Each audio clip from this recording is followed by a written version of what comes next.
a reforma tributária como justificativa de governadores do Sul e Sudeste para aumentar o principal imposto de seus estados. Uma manobra que tenta garantir mais receita depois que a PEC, que simplifica o sistema de arrecadação do país, for aprovada pelo Congresso. Eu sou a Aline Pellegrini e esse é o Durma Com Essa, o podcast de notícias do Nexo.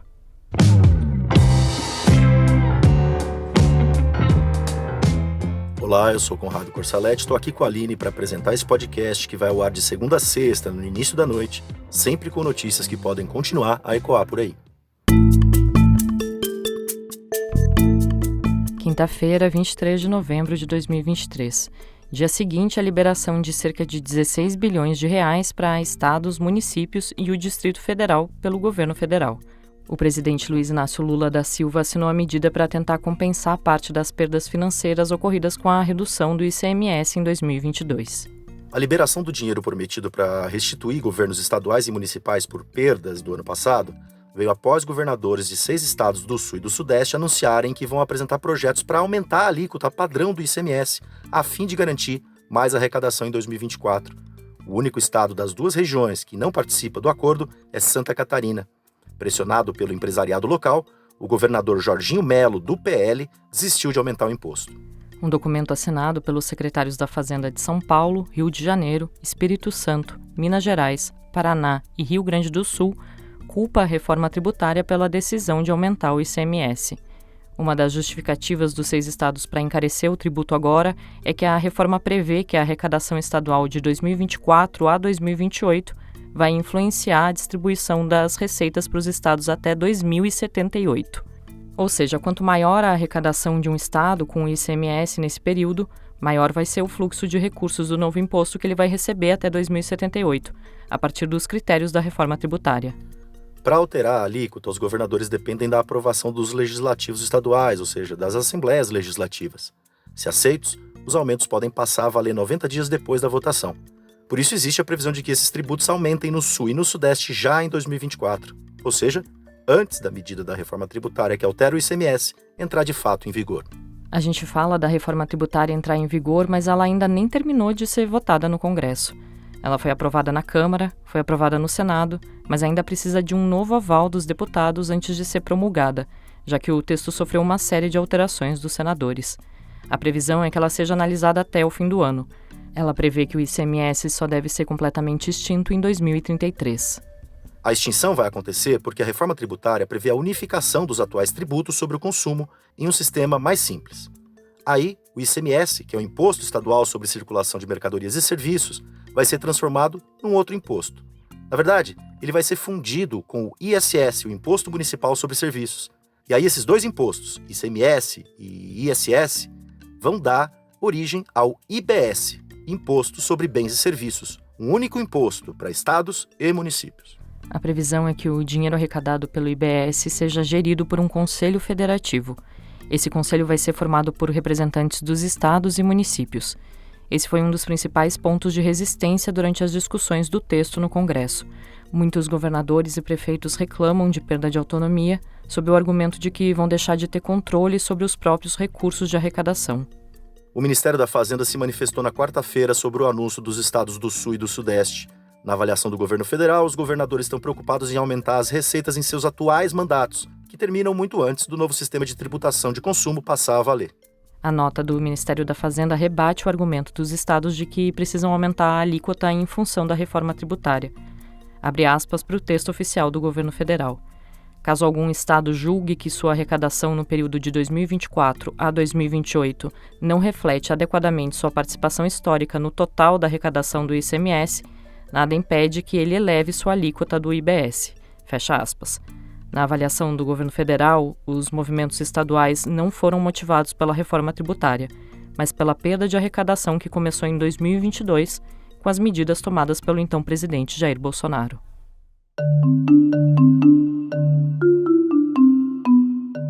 Os atuais governadores assumiram o mandato em 2023 com as finanças estaduais em situação pouco confortável.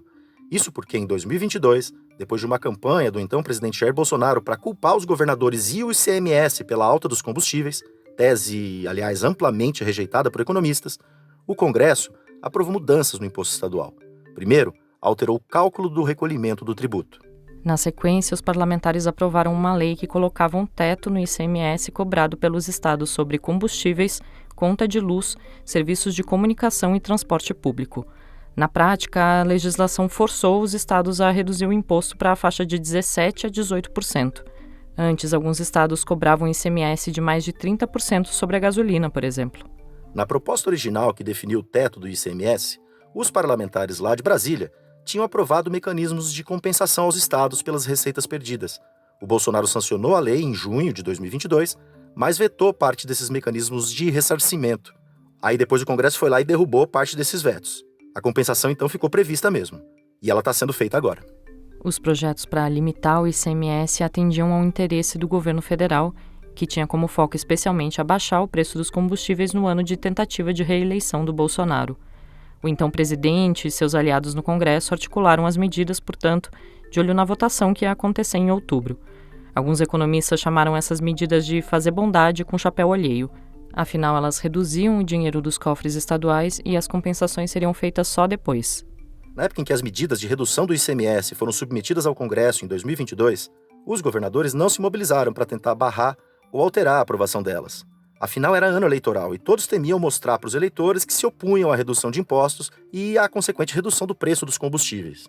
Entre os que se mantiveram em silêncio estão a maioria dos que governam estados que assinam a carta que anuncia a manobra do ICMS. Cláudio Castro, político do PL que comanda o Rio de Janeiro, Renato Casagrande, político do PSB, que comanda o Espírito Santo, Romeu Zema, político do Partido Novo, que comanda Minas Gerais, Ratinho Júnior, político do PSD, que comanda o Paraná, e Eduardo Leite, político do PSDB, que comanda o Rio Grande do Sul. A maioria deles é bolsonarista e foi reeleito em 2022. Tarcísio de Freitas, político do Republicanos que comanda São Paulo, é o único do grupo que ainda não era governador quando as medidas foram aprovadas, porque tomou posse apenas em 2023. O ICMS é a principal fonte de receita dos estados. E eletricidade, gasolina, comunicações são uma parte muito importante disso.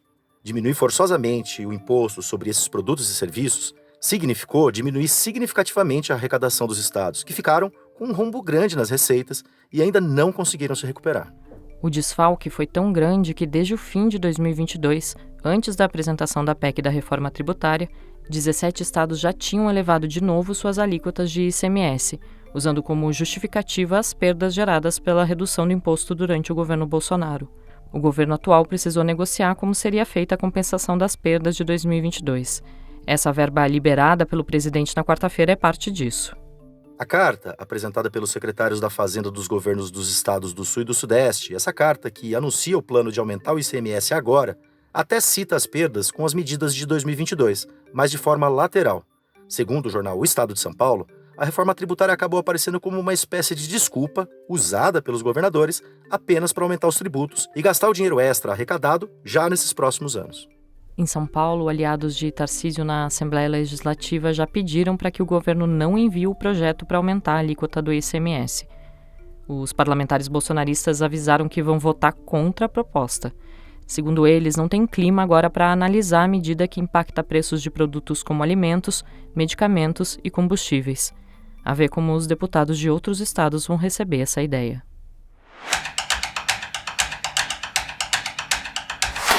O Senado aprovou na quarta-feira uma proposta de emenda à Constituição que limita decisões individuais dos ministros do Supremo Tribunal Federal. A PEC agora segue para avaliação dos deputados na Câmara. A Isabela Cruz escreveu sobre o tema. Isabela, quais mudanças essa PEC do Supremo prevê em relação às regras atuais do tribunal? São basicamente 2 pontos. O primeiro é impor limites aos poderes dos ministros para decidirem individualmente. Hoje eles podem fazer isso e só depois submeter a decisão tomada ao referendo dos colegas. Mas se a PEC for aprovada também pela Câmara, vai haver situações em que as decisões terão que ser coletivas, desde o início. Pelo texto aprovado, isso vai ser necessário para suspender leis, sustar atos dos presidentes da República, da Câmara ou do Senado, barrar a tramitação de propostas legislativas, afetar políticas públicas com efeitos coletivos ou criar despesas para qualquer poder da República. Um outro ponto da PEC é estabelecer que, nos casos que fazem o chamado controle de constitucionalidade, como as ações que buscam derrubar uma lei por ferir a Constituição, por exemplo, se houver decisões provisórias do Supremo, e essas decisões deverão ser coletivas, o tribunal terá 6 meses para julgar o caso de forma definitiva, para dar uma decisão final mesmo. Isso diminui o poder do Supremo de ficar com um caso em aberto por muito tempo, o que pode gerar insegurança jurídica para os outros poderes e acaba funcionando dentro dos cálculos políticos dos ministros. Prazo dessa natureza, aliás, já é previsto na legislação para as chamadas ações diretas de constitucionalidade. Mas, primeiro, esse prazo atual frequentemente é ignorado. Segundo, tem uma série de outras ações que não ficam submetidas a esse limite temporal atualmente. A ideia da PEC é mudar isso. E, Isabela, qual é a avaliação de professoras de direito sobre essa PEC? Olha, eu falei com professores de direito constitucional de vários cantos do Brasil, Paraná, São Paulo, Pará, e, em geral, eles reconhecem que a PEC tem um componente oportunista, sim. Tem muito parlamentar que apoiou o texto para retaliar o Supremo, dar um recado ao tribunal que contrariou os interesses eleitorais deles, e não para melhorar o funcionamento do judiciário de fato. Mas o que os professores afirmam é que, no final das contas, a PEC não tem um problema de inconstitucionalidade. Aliás, ela ataca, segundo eles, problemas há muito tempo reconhecidos pela comunidade acadêmica em relação à Corte. Só que essa avaliação não é unânime. No texto eu também mostro que outros especialistas defendem que a PEC é inconstitucional. O ex-ministro Celso de Mello, do Supremo, por exemplo, avalia que só o tribunal poderia regular questões do seu funcionamento. Aliás, os ministros Luiz Roberto Barroso, presidente do Supremo, e Gilmar Mendes, decano, também se pronunciaram hoje contra o texto. Elogiaram a atuação do Supremo na garantia de direitos e falaram em retrocesso democrático e tentativa de intimidação por parte do Senado. O texto da Isabela você lê em nexojornal.com.br.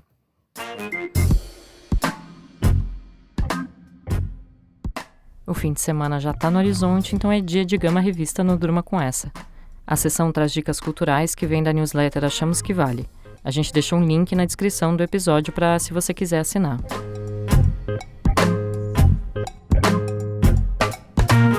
Olá, aqui é Isabelle Moreira Lima, editora da Gama Revista.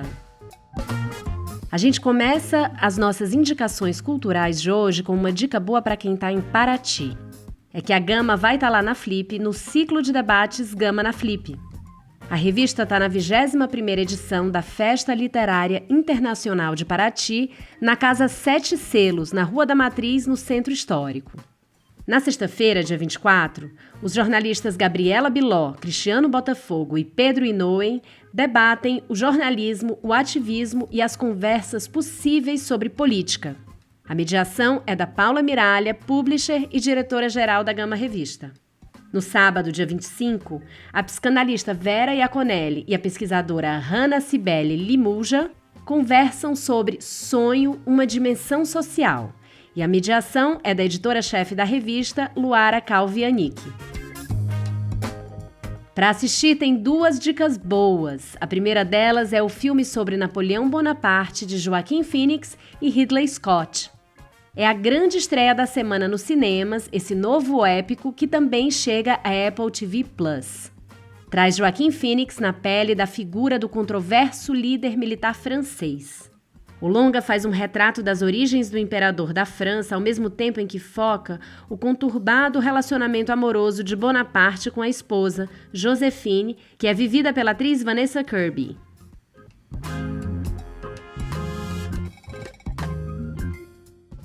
A outra dica para assistir traz a voz das crianças na série O Mundo Que Sei.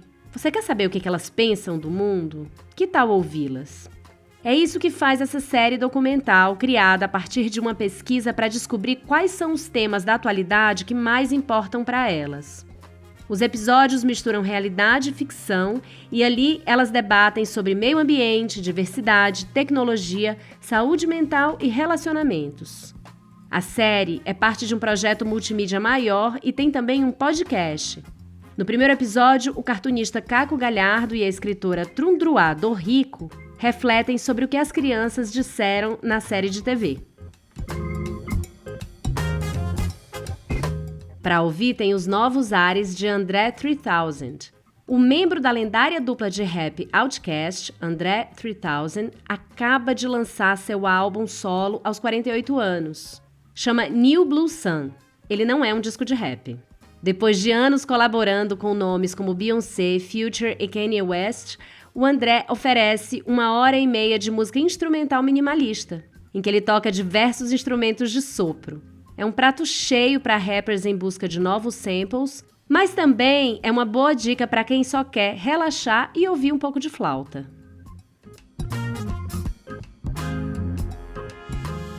Para terminar, tem outra dica para ir, é o Festival Zoom aqui em São Paulo. O IMS, em parceria com a revista Zoom, realiza o festival que celebra a fotografia e a cultura visual contemporânea brasileira. A entrada é gratuita e o evento conta com debates, oficinas, exposições e uma feira de fotolivros.